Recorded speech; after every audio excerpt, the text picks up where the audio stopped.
Andy, my dude, have you heard of the magical website builder known as Squarespace? Ugh, not another Squarespace ad. I feel like every podcast is sponsored by them. Hey, don't knock it till you try it.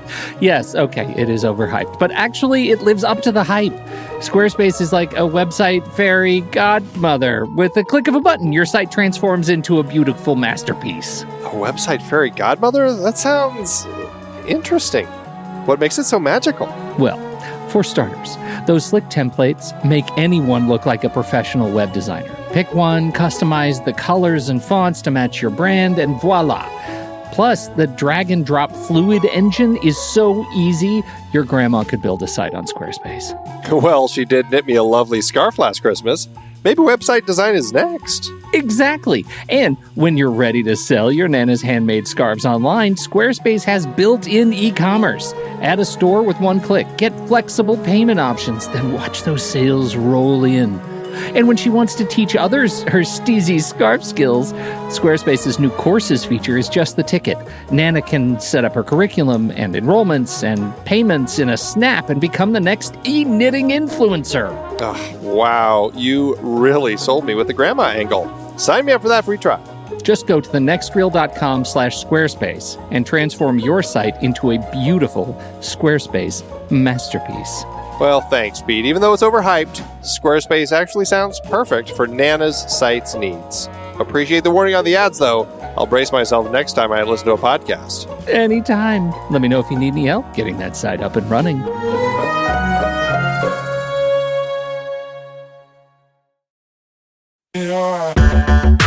Andy, can you believe we've almost hit 700 episodes of The Next Reel?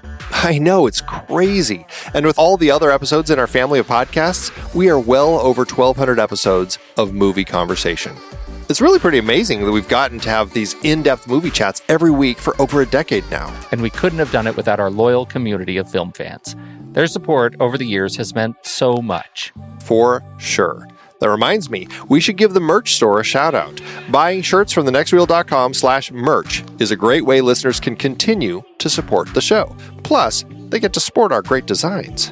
Absolutely. I think sometimes folks forget we have a variety of shirts, mugs, phone cases, and more available. In fact, a great place to start is with a shirt sporting the Next Reel's logo. We also have that classic Fast Times Spicoli Surf School tee, or the weirdly popular Rusty's European Tour shirt. The one from National Lampoon's European Vacation. Why is that so popular?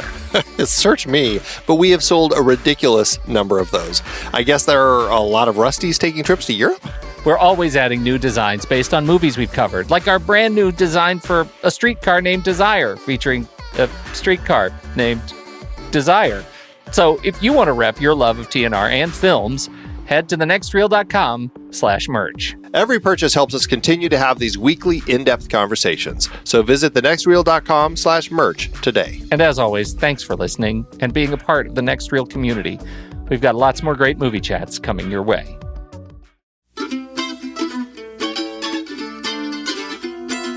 This is The Next Reel, everybody. I'm Pete Wright, and that there is Andy Nelson. Hey, hey, hey. And we spoil movies. Tonight on the show, it's Peter Hyams' chance to wow us with part 2 of the Odyssey series. It's 2010, the year we make contact. How are you going to convince your people to allow Americans to go on the flight? We are going to get there first, and you have the knowledge to make the trip work. Dr. Arlov has encountered some strange data coming from Europa. I will send Max down with a pod. I wouldn't do that. Oh, really? If you want to send a pod down there, send an unmanned one. Hey, a piece of pie. Cake. Piece of cake. Cake, yeah. Listen for a minute. We've got to get out of here. I can't do all these things with no reason. I can't... Forget reason. There's no time to be reasonable. Take a deep breath, Andy. Do you remember last week? Do you want to talk about it? Review it? No. Oh, wait, let me ask it again. Do you want to pretend like it never happened? That's where I am right now. Okay. All right. Beautiful, sweet, sweet denial. Yep. So we are doing the follow-up. This one is made so much better because of Roy Scheider. We love Roy Scheider. We learn a lot. This movie fills in a lot of backstory. It has so much more talking in it.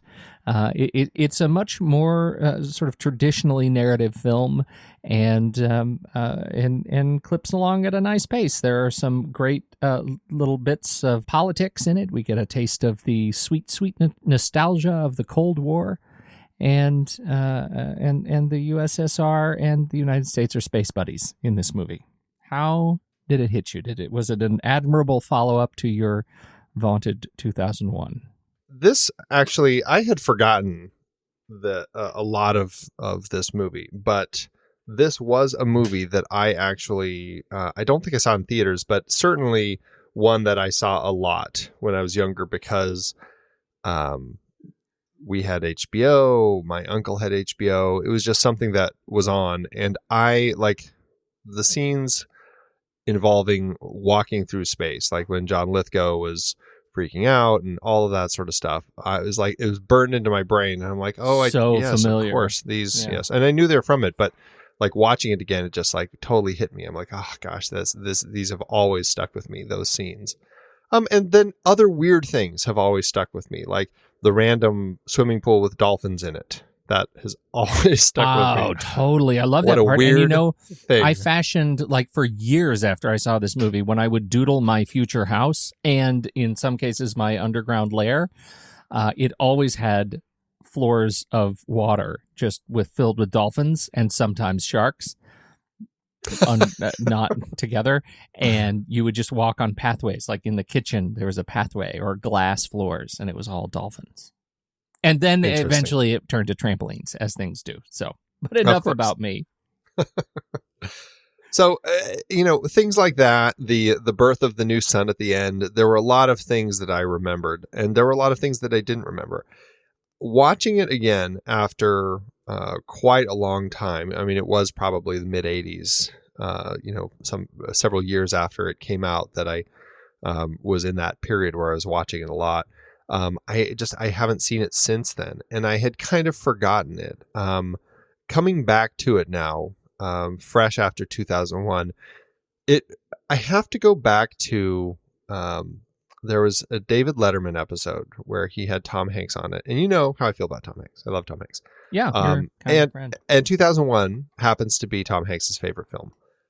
And oh God, it's so clear to me now. And I'm not saying any of this because I love Tom Hanks or because he loves 2001. Like, there's nothing there. It's just all happenstance. But David Letterman, they were talking about 2001, his favorite movie, why he liked it and all that. And David Letterman said, well, what did you think of 2010? And Tom Hanks said, I think Peter Hyams' legs should be broken.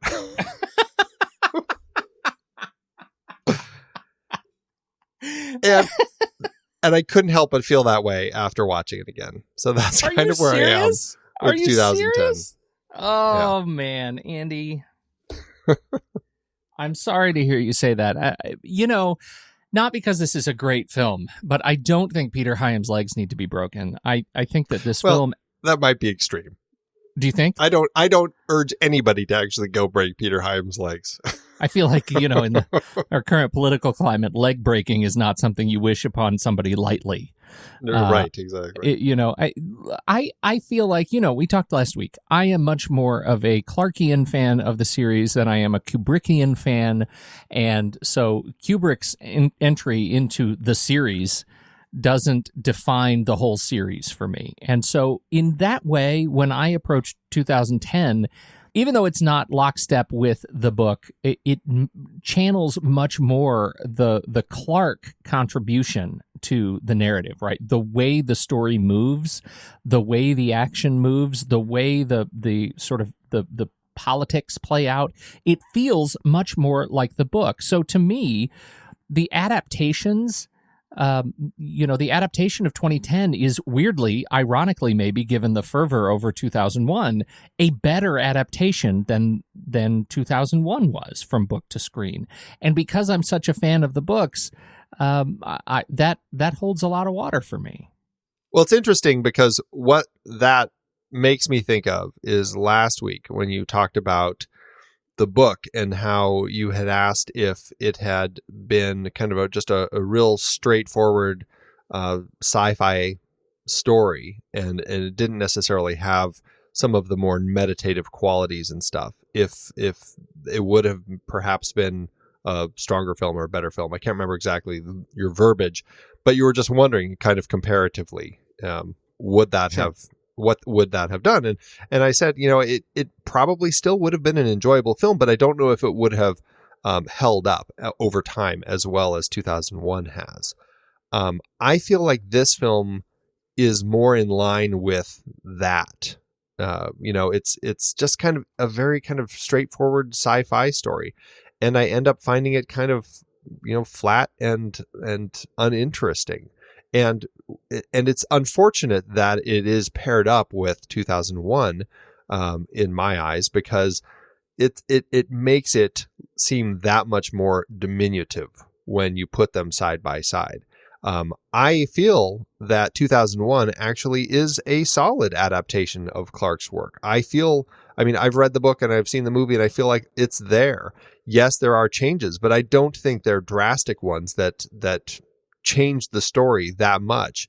And it's interesting that when Clarke came back to write 2010, he wrote it as a sequel to the film, not his own book. I find that kind of an interesting mind frame for him to take. And so coming into this film, I feel like, okay, if this is a stronger adaptation of Clarke's direct work, then maybe I'm less interested in going and actually finishing this series, because I'm not sure I'm that thrilled by Clarke. Man, that's where we, where we differ. I'm just much more of a fan of Clarke and of that ilk, and I think that 2001.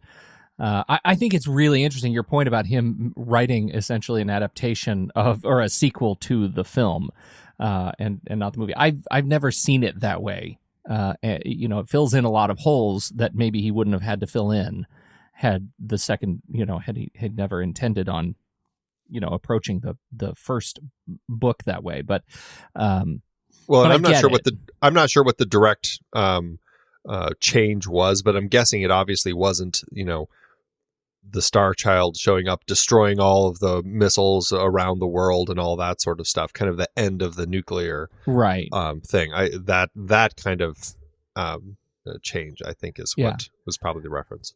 But I think that, what you're getting at is the approach of voice. And I think Peter Hyams captured Clarke's voice in a much more natural way to my ear than, and Kubrick has such a strong narrative voice himself. And that is a difference between these two directors, right?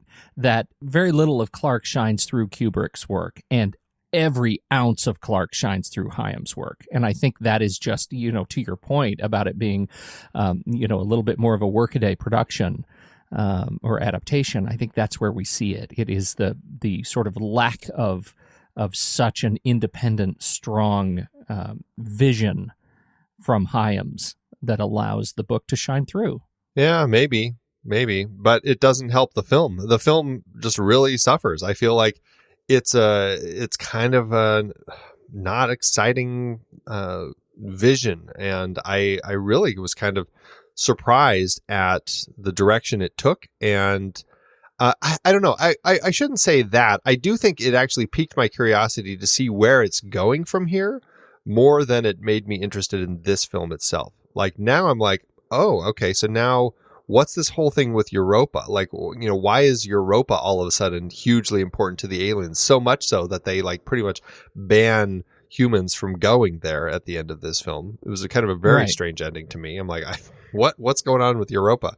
I think that's so interesting after our conversation last week. Maybe it's because that was such an open-ended kind of interpretation of the movie that you can go in so many different directions. But for me, this one is very clear. Like, this is the aliens who, are interpreting, or who've said, we're going to wait for the next intelligent life. You can't come here because we're going to start over. You didn't do it right. And it ends up being much more of a statement on, as we mentioned, this Cold War nostalgia. You think that's what they were saying? Hot War. That's what I was getting out of it. That's how I walked away. So they're saying, oh, nope, you screwed up. You're not good enough. Do over. You don't like it. You don't like it because you don't like me right now, or you don't like the movie? No, I think there may be a little of both. It doesn't make that much sense. Like, no. I really just don't think it makes a lot of sense. Like, what's the whole thing with, why is Dave? Is he the Star Child? I mean, I guess he is, but he also kind of seems like he's this ghost. And it was strange the way that Dave came in and out, and when things would happen randomly, like when the Russian is going down to the 2-kilometer long monolith and then gets destroyed, and all of a sudden it shoots this little starry, Starman dot down to Earth to send a message to Dave's wife. And I'm like, what? That was weird. Why did he need to kill a Russian to go do this? There were little things like that happened. And I'm like, it just, it seemed illogical. Like I couldn't figure out what the point of things happening or how we were getting from A to B to C.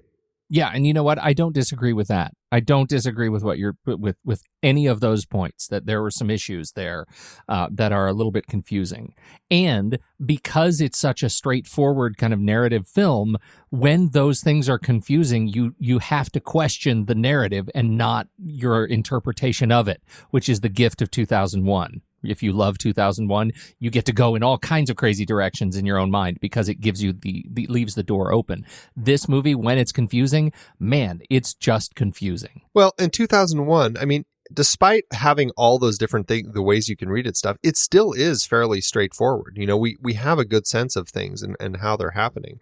And I think we get a better read on it than we do in this film. Like the elements happening with Dave in this film, I don't have a good handle on it, and I've never read the book, so I don't know if it was just a poor translation or if it just wasn't written very well from the beginning.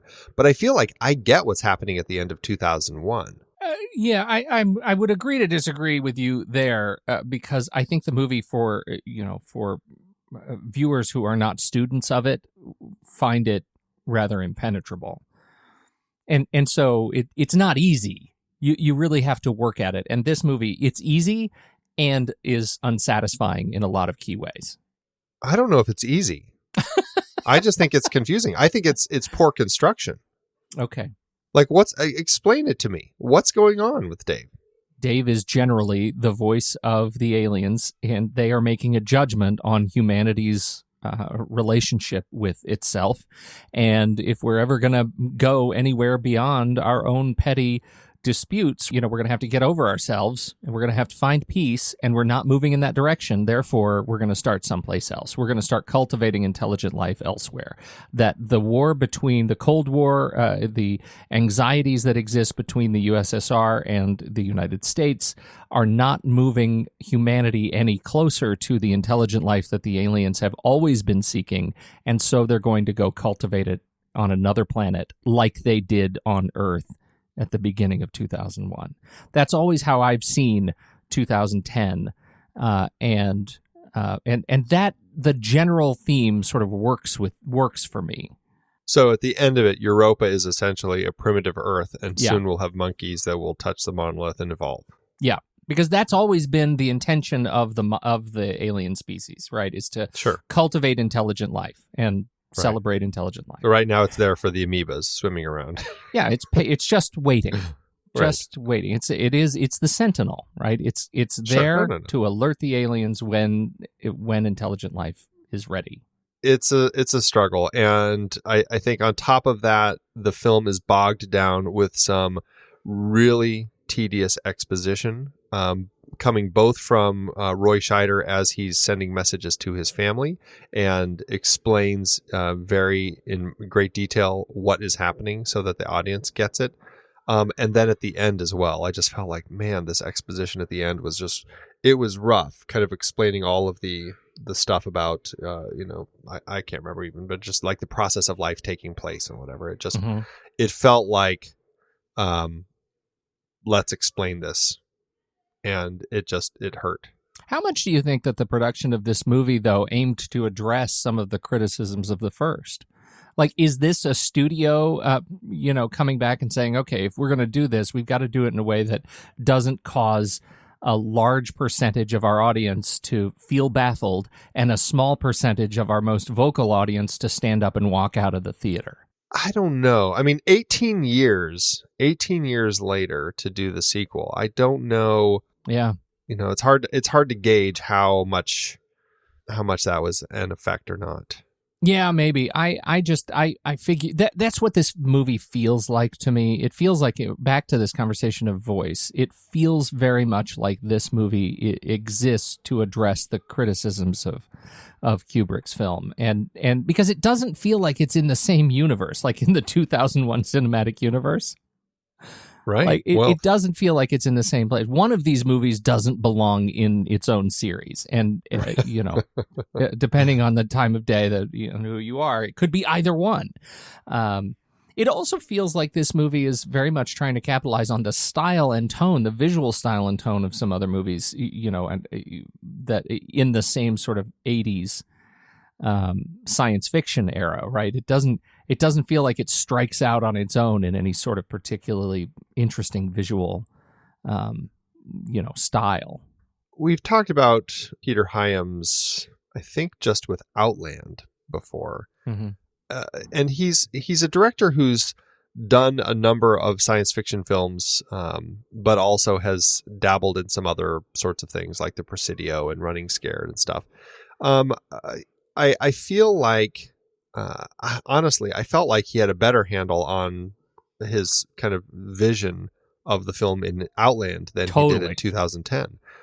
And that very well could have been, he was a fan of Kubrick, and coming in on this project, he might have been, trying to make his own film, but also feeling, scrutinized because he knew what he was following.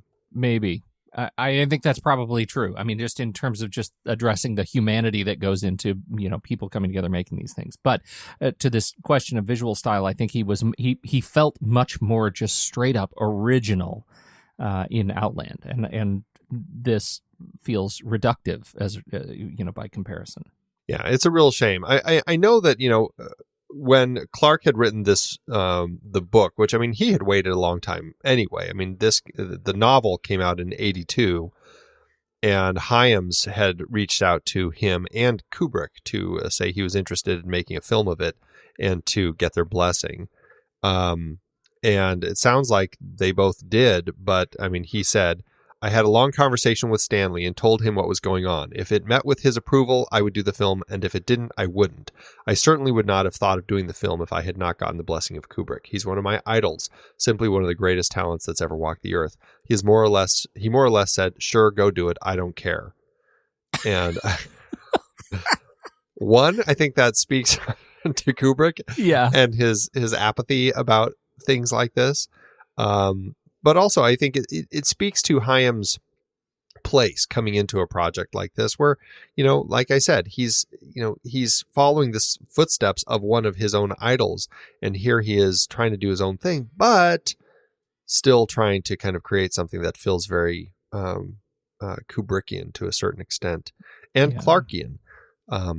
He certainly worked a lot with Clarke in the developing of the script. And Clarke's even in the movie, for crying out loud. Yeah, right. I mean, it was quite a bit of work. I mean, and Clarke worked with Kubrick quite a bit on that one as well.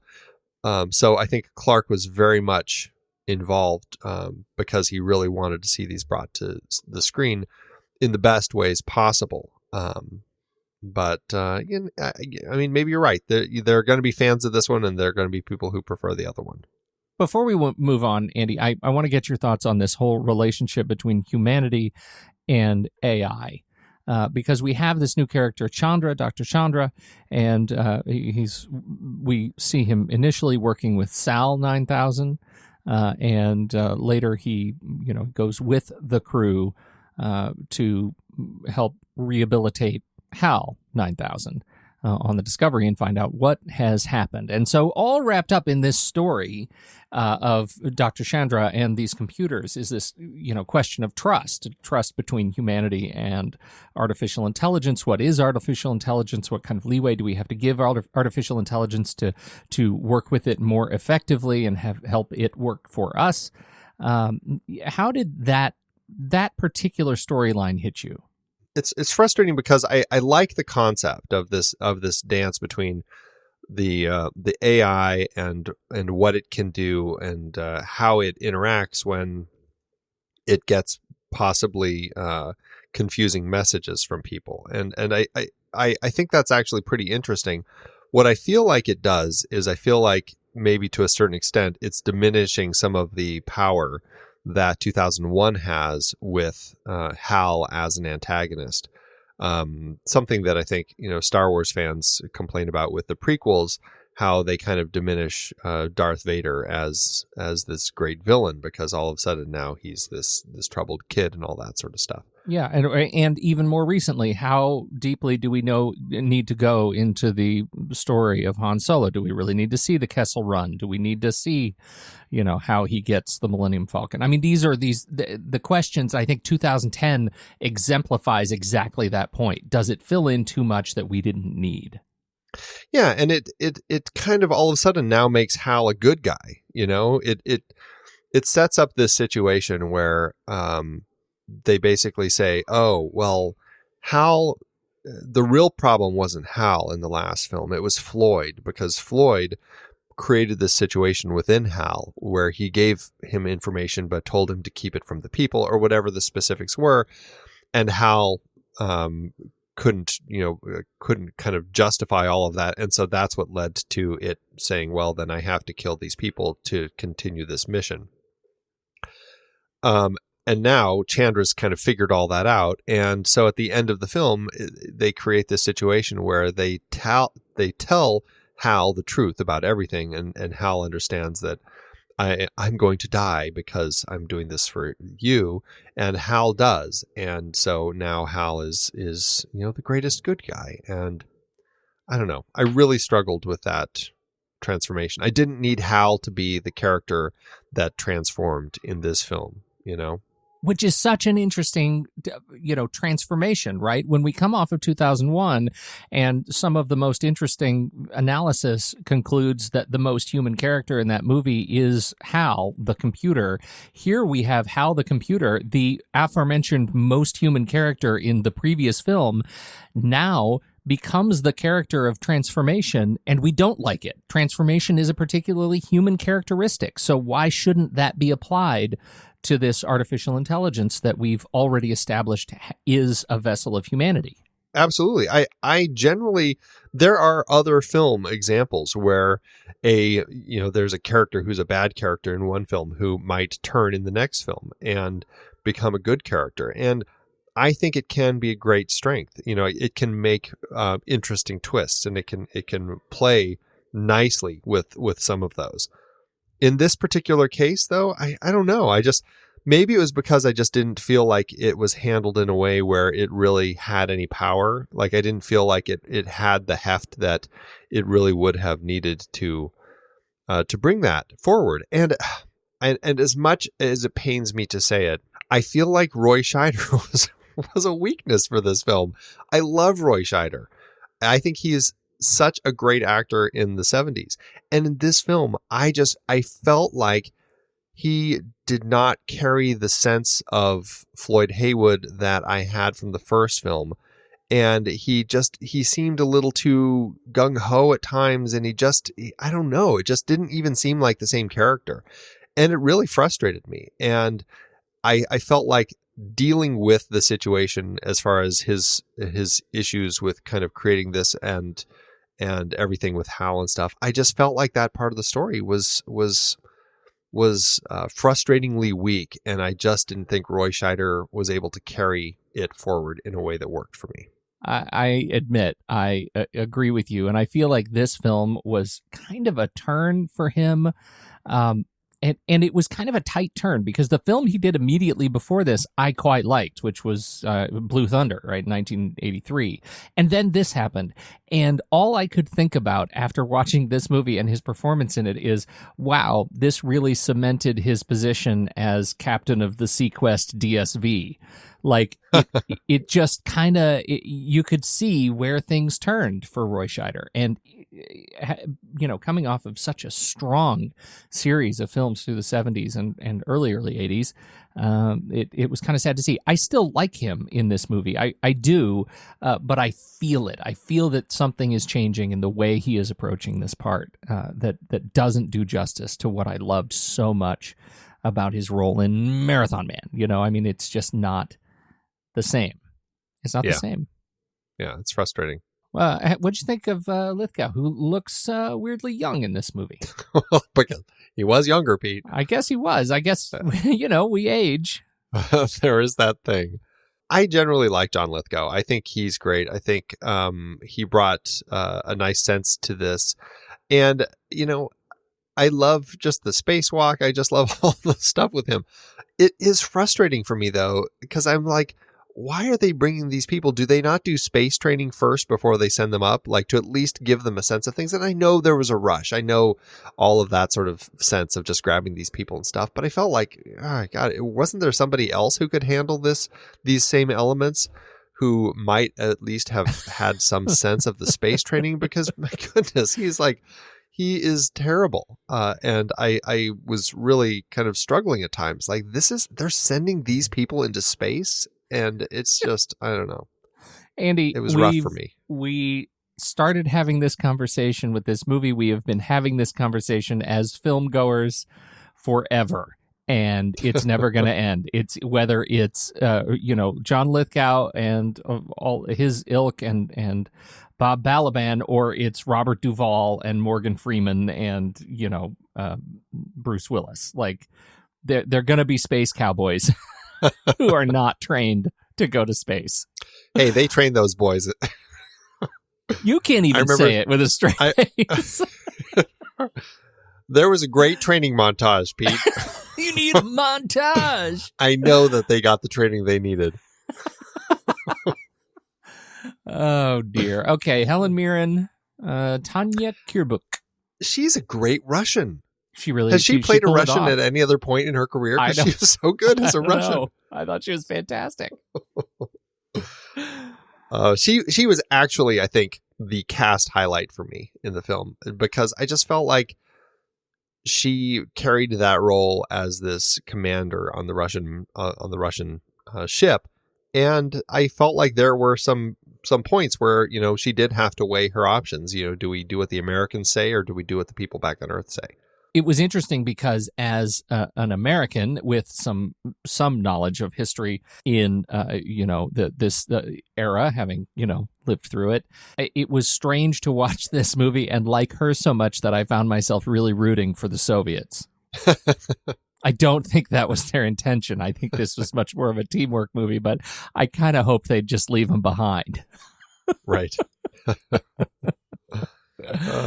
And finally, for me, the Bob Balaban, we've already mentioned Dr. Chandra. I thought Bob Balaban was a good nerd. Well, it felt like, yes, he is a good nerd, but it felt like, a continuation of his character from Close Encounters or something. Like, he was so stereotyped in this role in that period of time that it's like, of course they're going to put Bob Balaban in as this, right? as this guy. He's super familiar. He is like coming home in this movie. Right. So totally get that. We have Keir Dullea as Dave Bowman again, and Douglas Rain as HAL 9000 again. And fine for Keir Dullea. He's fine for what they use his character for, but mostly Douglas Rain, I think, is, for me, another highlight. His performance as Hal. Well, it just goes to show how valuable a voice can be, just portraying a machine. I think people saw that in Her when that film came out, and I definitely think that it's clear with what Douglas Rain has been doing for Hal in these two films, because I think that it carries the heft that it needs to for a machine, a voice in the machine. Yeah, I think so too. And for me, the human transformation, if I didn't make that clear, I like it more than you did. I actually thought that was a really nice touch, and so I think that was the hard thing to overcome here. And his final conversation with Bob Balaban, with Dr. Chandra, is when he pressures Dr. Chandra to tell the truth. Tell me what you need to tell me. That exchange I found very powerful. and palpable. And I was rooting for Dr. Chandra to tell the truth, to say something honest for once, not to fall into the trap of bureaucratic lies again, because they're scared of the technology that they created. Ultimately, this is a story of redemption for the technology, that in fact, this maniacal AI, it turns out it is only as good or bad as the instructions we give it, right? That's the lesson. It's benign. It will support us when we need it to support us if we give it the right signals. And I actually find that is one of the great stories of science fiction, because so many stories of science fiction fail that test, right? They just portray artificial intelligence as evil. The example of Her is great because it's not a maniacal, devastating evil, but it is a social evil, right? The Circle, it's a social evil that turns into a maniacal evil.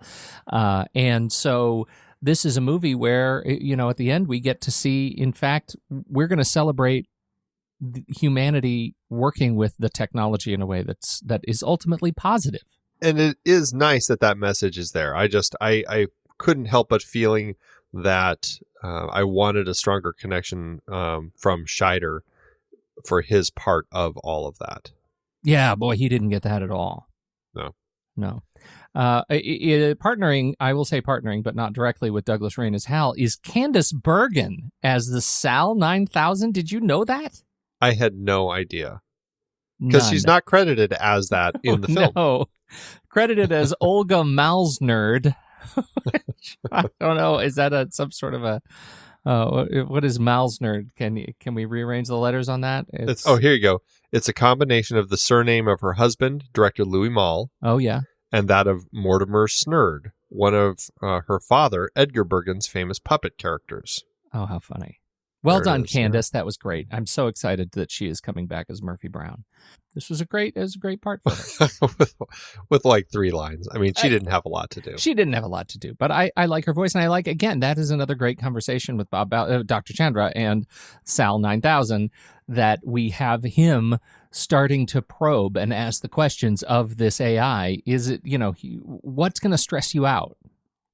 What's going to push you over the edge? I thought that was another great conversation. So. Well, it was interesting seeing where the AI is going at this point, hearing them say, will I dream? Yes. That's kind of interesting. Totally. But it also, makes me think that they're turning into little Terminators. Right. Okay. All right. You win this round. We talked about Peter Hyams as director. He pretty much did everything on this movie. He also was behind the camera. Yeah, man. I had no idea. Or maybe I did. I mean, I feel like when we talked about Outland, we might have kind of mentioned stuff like this as to kind of the fact that this man is one of these people who does a lot of things. Although I don't remember on Outland what he did. I know he wrote and directed it. But no, Stephen Goldblatt actually was the shooter on that one. So, right. And he didn't produce that one. So, yeah, I don't know. I was just surprised that he was behind so much, and I didn't find the cinematography really anything special. So it made me wonder if that is the direction he should have gone. So the effects on this film were shot at 65 millimeter, and the rest of the film in 35. Yeah. So that is what I'm calling the original IMAX shuffle. I did not notice that it changed. I guess my movie was cropped, but I didn't notice the cutoff parts.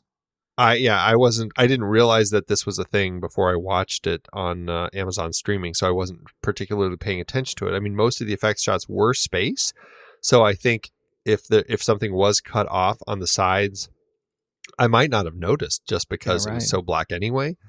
But it's kind of an interesting little thing to have pointed out. And so, but if it's cropped, obviously you're not going to notice that.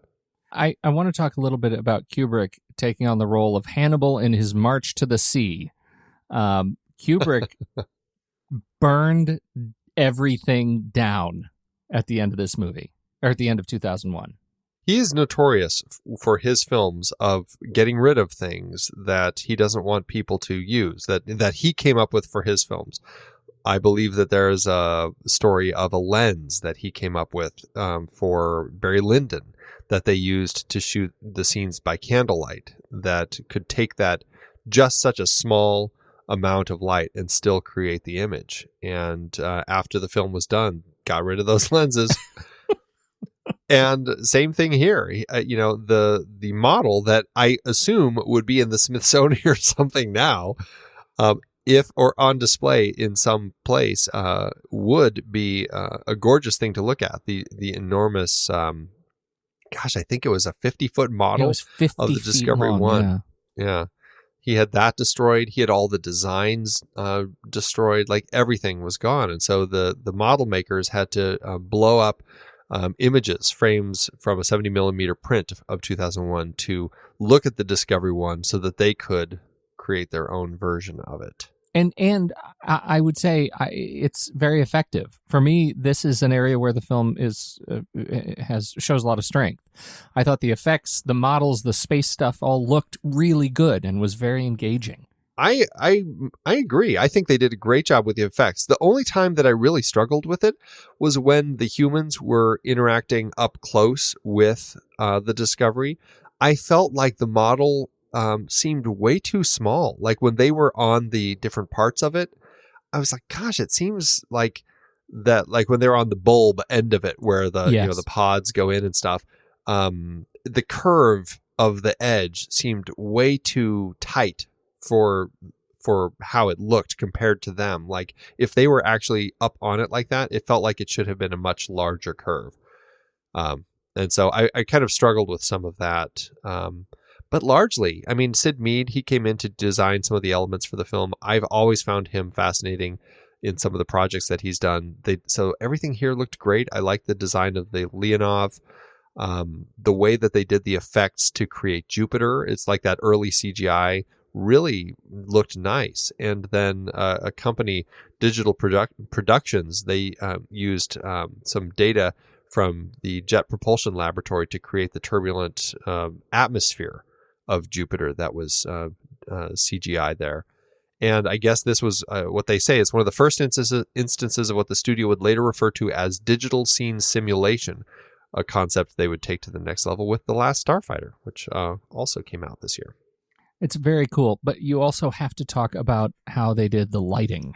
It was interesting, and this was something I noticed a few times. I was paying attention to the way that the ships were lit, because obviously if a ship is lit in space, it's just coming from one giant light bulb, right? Very hard light, right? Right, that's it. And sometimes I was looking at it, I'm like, I don't feel like it was quite as effective as it should have been, but I don't know if that was just the way that things were cut or what. But what they were doing to kind of create this effect, instead of doing blue screen, they were concerned, and this certainly happens when you're shooting blue screen. Sometimes you'll have a spill where the image, the edges of it will have kind of a little blue halo around it, and it can be hard to get rid of. Right. So what they did is this process called front light, backlight filming. And so what they did is they would film the model with like the black behind it. Lit. And so you'd see this model kind of in this black environment. Then they would put a white background behind it, and they would film it again and it would have to be with like a motion track system so that all the motions were exactly the same. And what that did is by shooting it on the white, it allows it creates basically a traveling matte that then they can use to kind of cut it out and put it in the right environment. And it's really interesting, but because they're doing it this way, it actually requires them to film everything twice. So It took a lot more time to actually get it done. It met my sense memory of it. You know, sometimes you watch these movies that you saw when you were a kid, and the effects are what really give it away. And in this case, I found the effects absolutely lived up to what I remembered, and it was great. I did think it was funny. In the first film, you have that fantastic scene with the pen floating, and to achieve that effect in the first film, what I never realized, and it's so obvious when I realized it, they had the pen stuck to a piece of glass, and then they just had the glass, like people on either side, moving the glass in front of the lens, and it made it look like the pen was floating. And then when the flight attendant comes up, she just like grabs the pen right off the glass and puts it in Floyd's pocket. Brilliant. And what they tried to do in this film, because they had another scene, which made no sense to me, and I was very frustrated by the scene because there's gravity everywhere in the ship except for these pens. It's really, really nonsensical and frustrating. But that aside, they were trying to do the same trick with this. And Roy Scheider, he was trying to kind of use these pens to kind of show how these ships can connect with each other. And so he is basically trying to put these pens in place, and he's trying to stick them to the glass, and then the glass is moving and stuff. But it never looked right. It looked like he was just kind of sticking it to it. You know, I think there's a difference with taking it off and putting it on, and it just wouldn't work. So what they actually did is he shot that entire scene with no pens, and then they actually came in and they did use blue screen to film these floating pens that they then later inserted. It seems like such a difficult way to make it work. A difficult way to make it work, and overkill for a scene that didn't need all of that overkill. Exactly. I feel like they had to add that scene just because they wanted to have floating pens like the first film did. Yep. Yeah. It felt like a bridge too far. Let's talk just a little bit about the music. David Shire ended up doing the music after Tony Banks, who's the keyboardist for Genesis, had his music rejected. And I couldn't help but think about the hullabaloo with the music in the last movie. Do you think they actually told Tony Banks when they fired him, or they made him just come to the premiere to find out? I saw that note that you wrote, and it made me chuckle.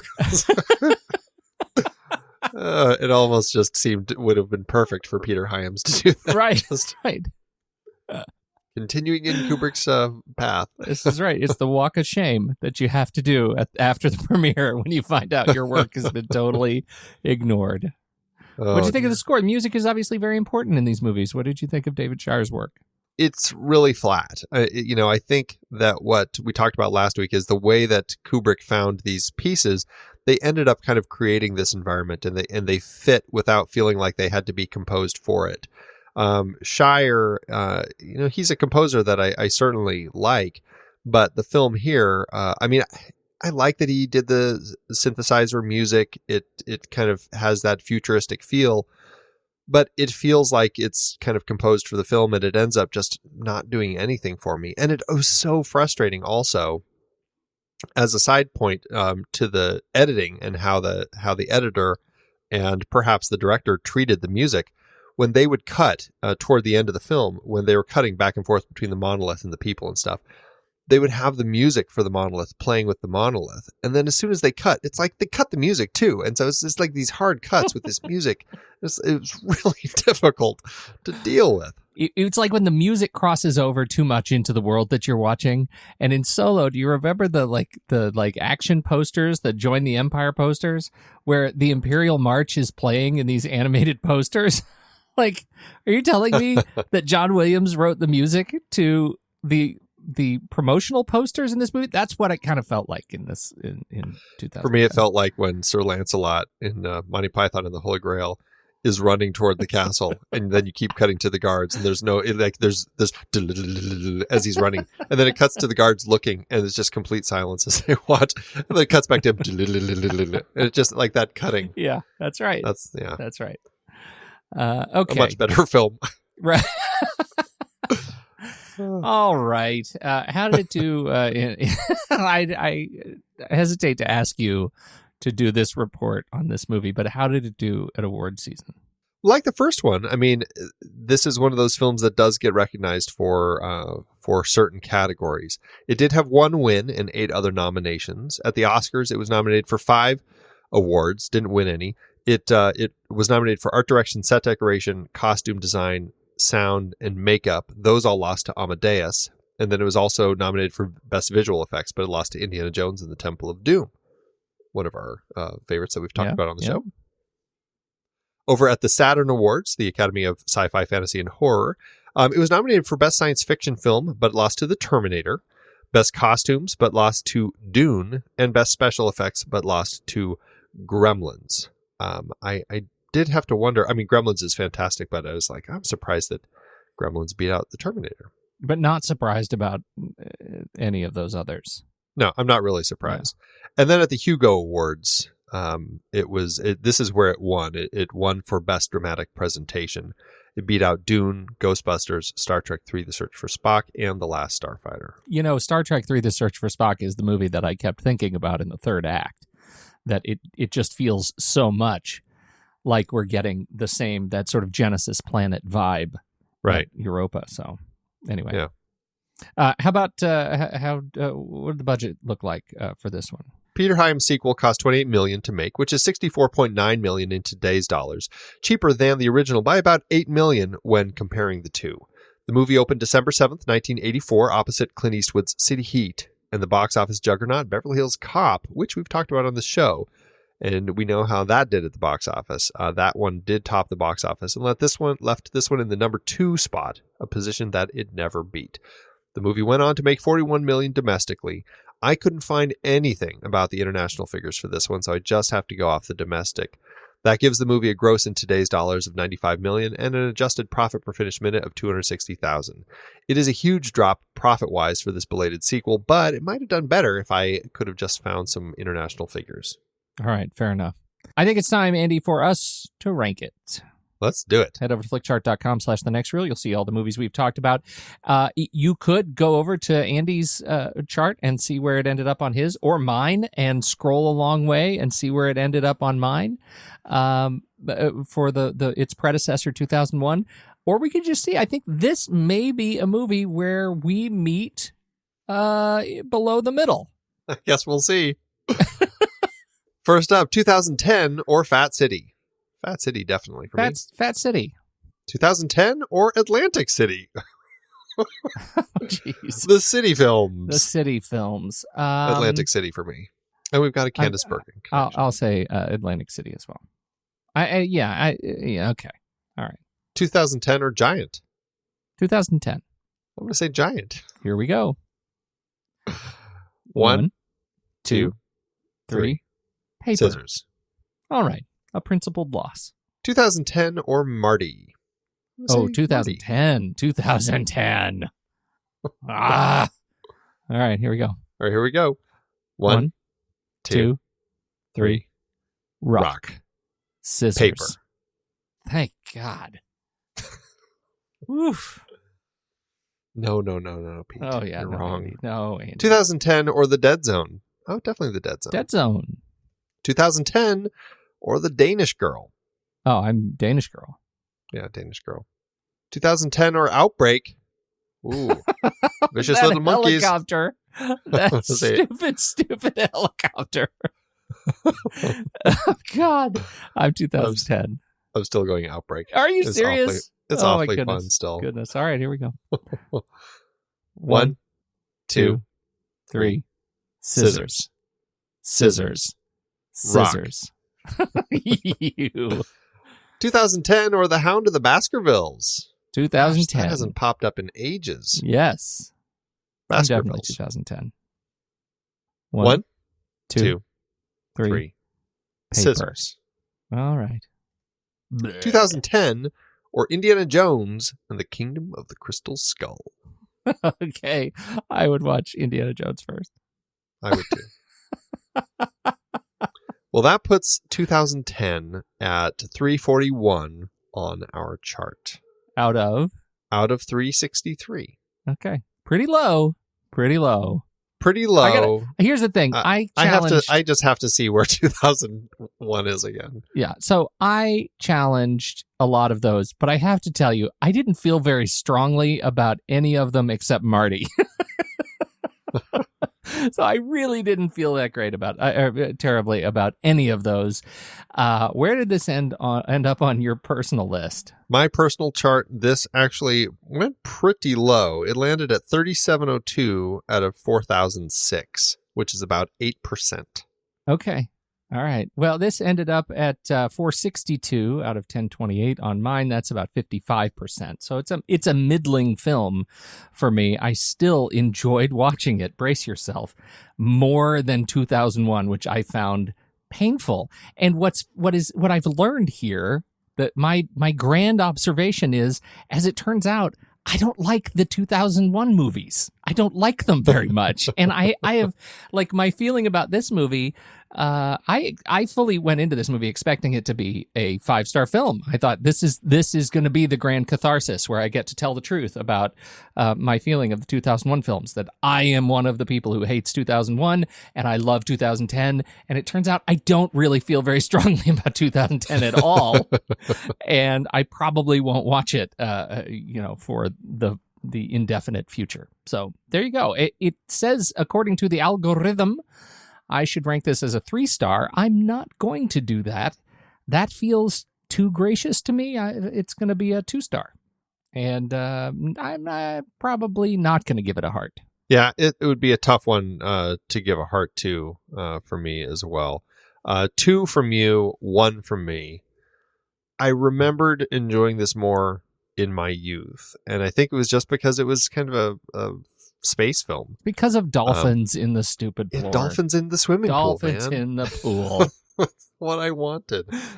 Watching it again, I was endlessly frustrated with it. No, I don't think Peter Hyams' legs necessarily need to be broken, but if anything, I will say what this has done is it's piqued my curiosity again to read the books, and I want to go back and reread 2001, and then I want to read 2010, 2061, and 3001. I just want to finish the series and see if I feel I like where Clarke took it. I mean, maybe Clarke is my problem with 2010. I don't know. Maybe I'll hate the rest of the series, and 2001 is the only one. I just don't know. But for the films, 2001 is the one that I will forever want to rewatch.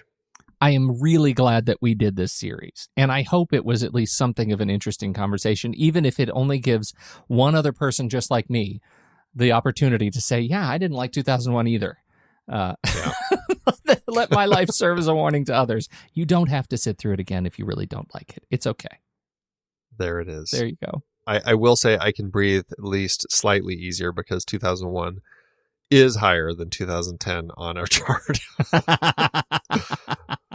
So I feel like, I had to put in a really valiant fight last week, lost a lot, but I still feel it ended up at least better than 2010. All right. Fair enough. So what do we do? Where do we go from here? Oh, Pete. Gorillas and orangutans and chimps. Oh, my. We're going to kick off the Planet of the Apes franchise. Well, this is the original, starting at the beginning, 1968. Planet of the Apes. Correct. I don't want people to get confused. Yeah, we're not. This ain't no Wahlberg. And we're not jumping into any of the remakes. We're only looking at the original 5 films from the original trilogy. Quintilogy, I guess. Oh, man, I didn't even catch it until you caught it. That was brilliant. Yeah, so we're only looking at those 5 films. We're not going to cover. I think largely it's because we've talked about several of the most recent films on our film board. Yeah, and just didn't feel it made a lot of sense. Well, and neither of us really wanted to talk about the Tim Burton version, right? So it just didn't make sense. I'm really looking forward to it. It's been a long time since I don't think I have ever watched them all in series. I have always watched them just sort of ad hoc, and so I'm actually really excited to sit down and do the whole thing, and we'll probably try to do it in a day, maybe simultaneously. Well, it's funny because it is a series that when we were young, there would be the Star Trek marathon that I don't know is like TBS or somebody would do, and there was a Planet of the Apes marathon, and I would always sit down and watch the Planet of the Apes marathon and go through honestly, I don't know if I ever sat down and watched all 5 of them in order, but I certainly would sit down here and there and watch bits and pieces of them. Right. Absolutely. So, God, me too. Yeah. So very excited about that. Yeah, it's a fun series, and it'll be the next in our glimpse in franchises that kicked off in 1968. So 50-year franchise, here we come. Outstanding. Well, if you want to hear more of us, but you can't wait until next week's show, you can support us over on patreon.com/thenextreel, where you can get access to our exclusive members-only weekend show, The Saturday Matinee. We talk about movie news and trailers, plus we go head-to-head in our weekly challenge, in which we put together lists of movies related in some way to the movie we're discussing that week. There are all sorts of other goodies, too, if you support us at different levels. Just head over to patreon.com/thenextreel. You can learn more about us at thenextreel.com. Subscribe to the show in your favorite podcast app or follow us on Instagram, Facebook, and Twitter at The Next Reel. The Next Reel couldn't happen without the hard work of Stephen Smart, who runs Instagram, Ben Lott running all things over on Twitter, and thanks to Eli Catlin, who graciously allows us to use his song Ragtime Instrumental as the theme to the show. You can find out more about Eli on his SoundCloud page. When the movie ends, our conversation begins.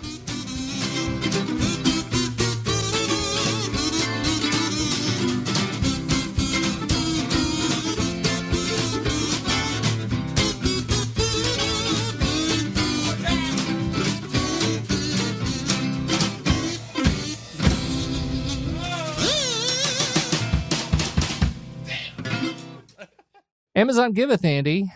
As Amazon always doeth. Oh, Amazon. All I have to say is thank you tonight. I'm going south on mine. Where are you going? I'm going north. You want to go up or down? Oh, why don't I kick it off? All right, go for it. Because hopefully yours is better than mine. Okay. All right, roll the dice. I've got a 5-star by Thomas Ryan, who says Jupiter's Secret. This is just an informative little thing. Did you know that Jupiter, the largest planet in the solar system, is the only planet that radiates energy on its own? If you want something to really think about. Is that it? That's it. I think that he was excited about this film and now believes that because Jupiter is actually radiating energy on its own, that aliens are there. That is something to think about. It's a conspiracy. It is a conspiracy theory. Thank God. I was worried that we weren't going to get a conspiracy tonight. Yeah. Well, okay. Now we have one. Well, I have one plus. So I got a little bonus. The first one is clearly a warning, and the second one is actually instructive. Here you go. Number 1. Watch Kubrick's original 2001. If you thought Kubrick's epic film 2001 was well done or groundbreaking, as many did, you will absolutely hate 2010. This film is a bad Hollywood, quote, sequel to the original Kubrick masterpiece. 2010 has terrible acting by decent actors, poor casting, inferior music composition, and shabby set design. Shameful cash grab by author Arthur C. Clarke. Watch 2001 a few times and see what an artful film Kubrick achieved. Slow, perhaps, but not cheap Hollywood crap like this turd by Peter Hyams. Did Tom Hanks write that? And I do have just one little tiny bonus who says, I got a 1-star. He says, don't like this film except for the last minute. Who has porpoises in their swimming pools? Chlorine government allowable amount? So I just think you should worry about your chlorine a little bit. I know, Andy, as an Arizonan, you have a pool. You should worry first about chlorine before you seed it with dolphins. Hey, at least it's a saltwater pool that I Oh, have. good. Oh, thank goodness. So see. Yeah. Perfect. I'm on the right path. Thanks, Amazon. It is hard to believe that we have been having in-depth weekly conversations about movies since 2011. So many great movies, so many great conversations. But it's a lot of work. Producing this show week after week does require a lot behind the scenes. If you'd like to help support our efforts, one easy way is by using our Originals page when shopping for books and movies that we've covered. Your purchases made through our links give us a small commission at no extra cost to you and allow us to keep having these great discussions. We had some great films in Season 8 that started their lives as books or plays, and you can find all of them on our Originals page at thenextreel.com/originals. That's the site where listeners can find links to purchase all the source material behind the adapted films we covered, from Season 1 up through our current season. For part of Season 8, we had a series celebrating the 50th anniversary of films from 1968. We talked about 2001 and 2010 for our Odyssey series, both adapted from Arthur C. Clarke's novels. Man, the second one was so much better than the first, right? Don't you even get me started. Need I bring up Under the Cherry Moon again? Yes, also so much better. Wait, no, that's not what I...